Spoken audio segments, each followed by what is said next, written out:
everybody. Welcome to ICC's Game of the Week with your host, as always, Joel Benjamin. The Russian Superfinal got off to a slow start with a lot of technical chess and few decisive results.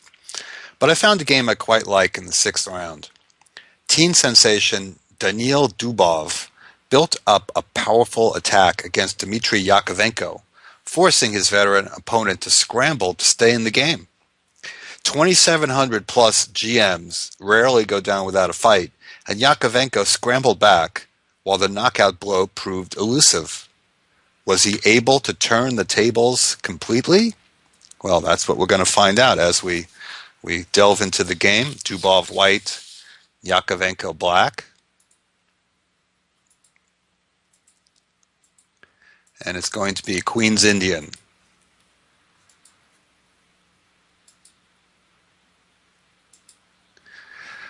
Now, in a story I've told before on this show, when Walter Brown, of course, unfortunately now the late Walter Brown, played Bishop A6 against me in 1979, I had never seen that move before. But, of course, it's the main line now.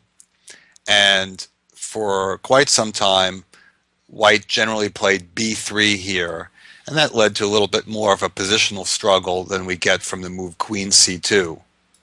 The key moment in Queen C2's life was when it was discovered that after C5, White could sacrifice a pawn with D5. Before then, a lot of games we would just see White playing with trading pawns and not getting all that much out of it. But the question there's a question of move order here for White. Which is the way to do it? Should he play D5 right away? Or should he play Bishop G2? Now, Dubov in this game plays Bishop G2. Now, if he plays D5 right away, takes,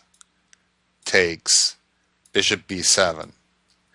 Now, White has a possibility to defend this pawn with E4, and then Black can play Queen E7, and White can sacrifice a pawn in this manner. Now, in a variation that I used to play for White, the A3 variation, or Petrosian system, that was favored by teenage Garry Kasparov, you get the same position, but instead of the move G3, White has this pawn on A3, which is huge because it stops the knight from going to B4. So with the pawn on A3, White castles. It's a huge initiative. And as a teenager, I won a big game in the last round of the 1981 World Open against Ken Regan for a big, well, for that time, payday. So getting back to this move order, if D5 takes, Bishop B7, Bishop G2, and then Black takes the pawn on D5, probably with the knight, although Bishop can take also, and then we get into the main lines. There have been many, many games that have gone like that.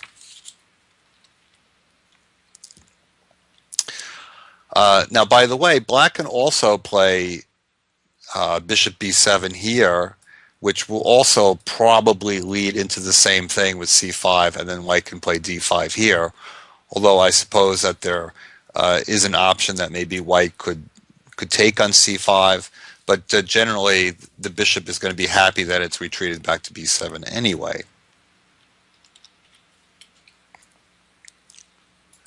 So after C5, Bishop G2, instead of playing Bishop B7, Jakovenko took a different option of knight to C6. Obviously, White could have precluded this by playing D5 one move earlier. So now we get a different type of game, no pawn sacrificed. DC, and now the pawn recaptures. Black could, of course, take with the bishop. I suppose that might be considered the more solid way to play.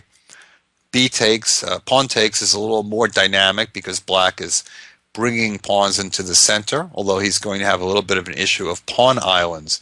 As we see, White will play this game with 2 pawn islands, or most of it, and Black will play with more. All right, so White castles here. Bishop E7.